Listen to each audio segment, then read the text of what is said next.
अपने नेता राहुल गांधी की, जिन्होंने संविधान की वो प्रति जो चुनाव प्रचार में उठाई थी उसको हर हाथ, हर घर, हर भारतीय के यहाँ पहुंचा दिया। आज जो शुभारंभ हो रहा था शपथ वाला, वो सुचारू रूप से चल जाता तो एक अच्छी तस्वीर और एक मिसाल पेश होती।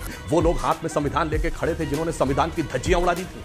इसी 25 जून को इस देश में वो स्थिति बनी थी कि सारा विपक्ष जेल में था। वो तो अरे सुनिए, राज के नाम संदेश नहीं, आप इतनी देर से बोल रही थी, मैं शांति सुन रहा था। तंत्र में जो कहानी है ना कि सगाल प्रवचन दे रहा है, यानी उसे शब्दशः न लिया जाए कि सियार प्रवचन दे रहा है। कर दिया। आज मोदी जी घूमकर प्रणाम करते हैं। प्रणाम राहुल जी। अरे उनकी कौन राहुल कहने वाले लोग, आज ये करना पड़ रहा है और विनम्रता भी दिख रहा है। पता था कि इनके पास उसका जवाब नहीं है।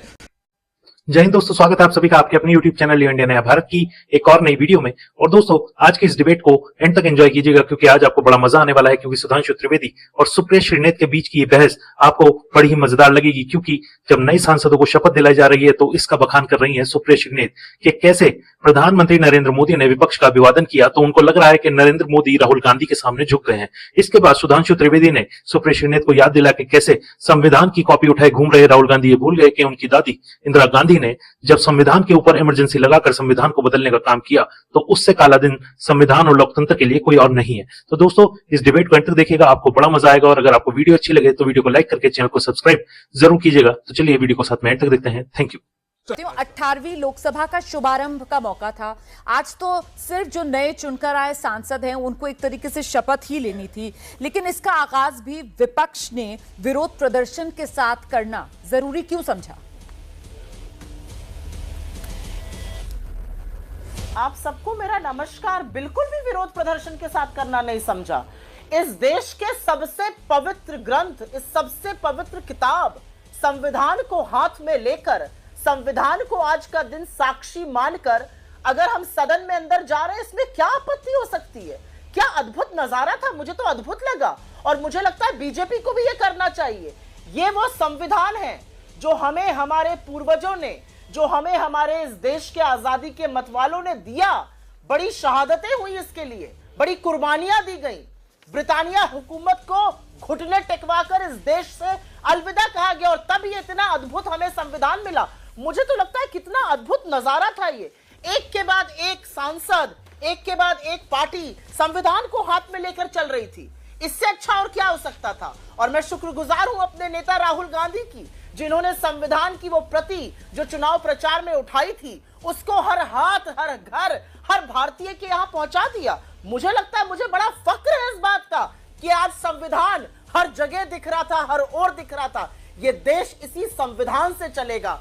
ये मैसेज विपक्ष, ये मैसेज सत्ता पक्ष मिलकर देना चाहिए। इसमें किसको क्या आपत्ति हो सकती है? मुझे ऐसा लगता है मोदी जी लंबा बोले अंदर जाने से पहले, और जैसा कि मुझे लग रहा था कि शायद थोड़ा सा जनता ने हेकड़ी निकाली है, शायद थोड़ा सा अहंकार कम होगा, थोड़ी विनम्रता आएगी, वो नहीं होगा। तो अच्छा, वो आपने बता दिया कि कैसे जब धर्मेंद्र प्रधान शपथ लेने जा रहे थे तब वहां पर नीट नीट के नारे गूंजे। अमित शाह जब शपथ लेने जा रहे थे तब वहां पर बाकायदा संविधान की प्रतियां दिखाई गई, है ना। अच्छा, पीठासीन पदाधिकारियों का जो पैनल था उसमें से विपक्ष ने जो उसके सांसदों के नाम थे वो वापस ले लिए। ये वो तमाम मुद्दे मैं गिना रही हूँ जिनसे एक तस्वीर उभरी कि साहब एक टकराव की स्थिति बनी हुई है। आपने जो बात कही उसी का जवाब जरा जल्दी से सुधांशु जी से लेते हुए कि सर ये शिक्षा की इमरजेंसी जिसका जिक्र अभी सुप्रिया जी ने की, और साथ ही साथ मैं मारी और साथ ही ये संविधान की प्रतियां जो विपक्ष की तरफ से दिखाई गई उसी के काट के तौर पर क्या इमरजेंसी और 50 साल का जिक्र आज प्रधानमंत्री नरेंद्र मोदी ने किया है? गलत रख रही हैं आप। मुझे बोलने का मौका तो दीजिए। ये क्या तरीका है डिबेट करने का? सुधांशु जी बोलिए, बोल लीजिए। इस तरह से थोड़ी डिबेट होता है। मैं बोल रही थी और आपने देखिए, मैं बस इतना कहना चाहती हूँ धर्मेंद्र प्रधान जी पर, मैं एक बात कहना चाहती हूँ, धर्मेंद्र प्रधान जी के उठने पर अगर नीट सुनाई दिया तो ये अच्छी बात थी। ये देश के लोगों का मुद्दा है। अगर संविधान की प्रति अमित शाह जी को दिखाई गई तो उनको याद रहना चाहिए कि इस संविधान के इतर उतर दूसरी कोई बात नहीं हो सकती है। इसमें क्या गलत है? आप बिल्कुल सही कह रही हैं। मेरा सिर्फ इतना कहना है कि अभी वो सिर्फ शपथ लेने के लिए आ रहे थे और अभी सदन में हम उम्मीद करते हैं कि इन तमाम मुद्दों को लेकर स्वस्थ संवाद और बहस होगा और तब चर्चा में अगर ये तमाम मुद्दे आते और आज जो शुभारंभ हो रहा था शपथ वाला वो सुचारू रूप से चल जाता तो एक अच्छी तस्वीर और एक मिसाल पेश होती। खैर, आइए सुधांशु जी जवाब दीजिए। हाँ, अब सुप्रिया जी ने जो बात कही यही मैं कहना चाहता हूँ, आज गजब नजारा था। गजब की बात कर दी आपने। अरे भाई अब आप बोलने दीजिए, आपको तो ठीक है सुप्रिया जी, अब सुधांशु जी को सुन लेते हैं प्लीज। आइए सुधांशु जी। अरे हाँ, अब मैं जवाब दे लूं। नहीं रोमाना जी, आप हाँ मैं बता रहा हूं सुप्रिया जी, संविधान की तस्वीर उन लोग, आपको अच्छी नहीं दिख रही, पता नहीं। अरे भाई अब आप बोल चुकी है, मैंने तो आपको अपने टर्न में भी बोलने दिया, आप कम से कम अब हमें बोलने का मौका दीजिए। देखिए सुप्रिया जी ने कहा कि आज की तस्वीर बहुत अलग नजर आ रही थी। बिल्कुल ये बहुत अलग तस्वीर नजर आ रही थी। वो लोग हाथ में संविधान लेके खड़े थे जिन्होंने संविधान की धज्जियां उड़ा दी थी।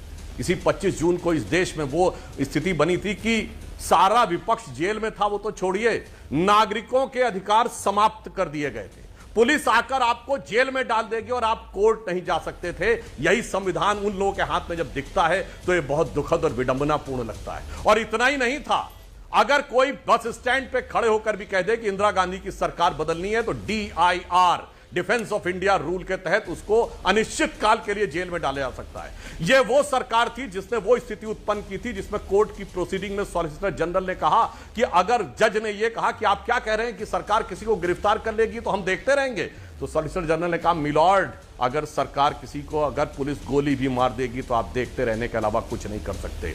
ये उन लोगों के हाथ में संविधान है जिनके तत्कालीन राष्ट्रीय अध्यक्ष ने नारा दिया था, India is Indira and Indira is India. ये देवकांत बरुआ का नारा था जो कांग्रेस के राष्ट्रीय अध्यक्ष है, जिसके लिए आज तक माफी नहीं मांगे। और मैं युवा पीढ़ी को याद दिलाना चाहता हूं, 42वां संविधान संशोधन जानते क्या था? 40 आर्टिकल बदले गए थे, 40, 14 आर्टिकल नए जोड़ दिए गए थे, 2 चैप्टर नए जोड़ दिए गए थे। और संविधान की उद्देशिका, प्रिएम्बल ऑफ द कॉन्स्टिट्यूशन, जिसे बाबा साहब अंबेडकर ने संविधान की आत्मा कहा था, वो बदल दिया गया था। उनके हाथ में जब संविधान दिखता है तो बहुत दुखद लगता है। और लेटेस्ट गवर्नमेंट में देख लीजिए, संविधान के अनुसार इस देश की हाईएस्ट एग्जीक्यूटिव बॉडी कौन है? Union cabinet.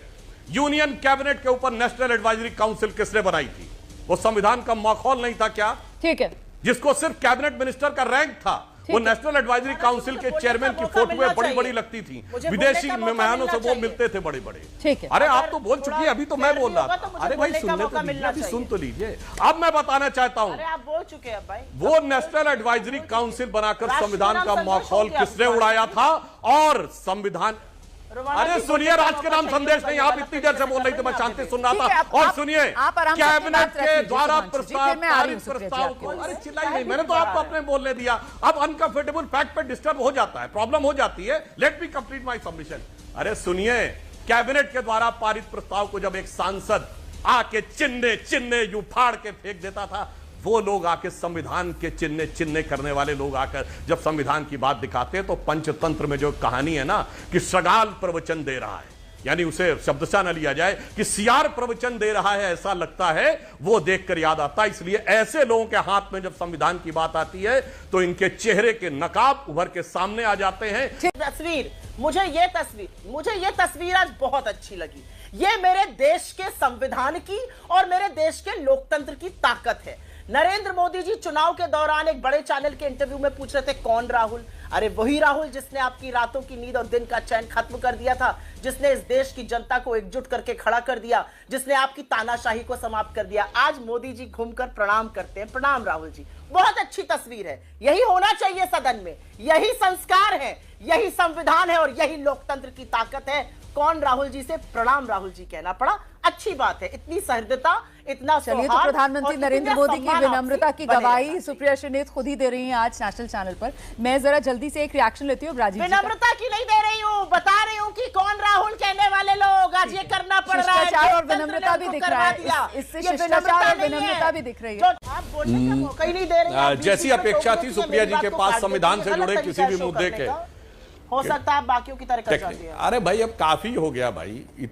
आइए सुधांशु जी जवाब। अच्छा सुनिए, अब देखिए, जैसा अपेक्षित था तो सुप्रिया जी ने संविधान वाले विषय पे कोई जवाब नहीं था तो विषय होकर कार्यकारी पे आ गए। मैंने सिर्फ इमरजेंसी का मुद्दा नहीं उठाया, मैंने तो नेशनल एडवाइजरी काउंसिल अनकॉन्स्टिट्यूशनल थी उसका मुद्दा उठाया। नेशनल एडवाइजरी काउंसिल के चेयरमैन के रूप में अनकॉन्स्टिट्यूशनल तरीके से सोनिया जी ने ऑफिस ऑफ प्रॉफिट का यूज किया और सुप्रीम कोर्ट के कहने पर इस्तीफा देना पड़ा, मैंने उसका मुद्दा उठाया। राहुल गांधी ने जिस ढंग से कैबिनेट का वो प्रस्ताव फाड़ा उसका मैंने मुद्दा उठाया। तो मैंने तो इमरजेंसी से लेकर आज तक बहुत सारी बातें गिनाई हैं, ऐसी बात नहीं है कि हवा में, परंतु मुझे पता था कि इनके पास उसका जवाब नहीं है।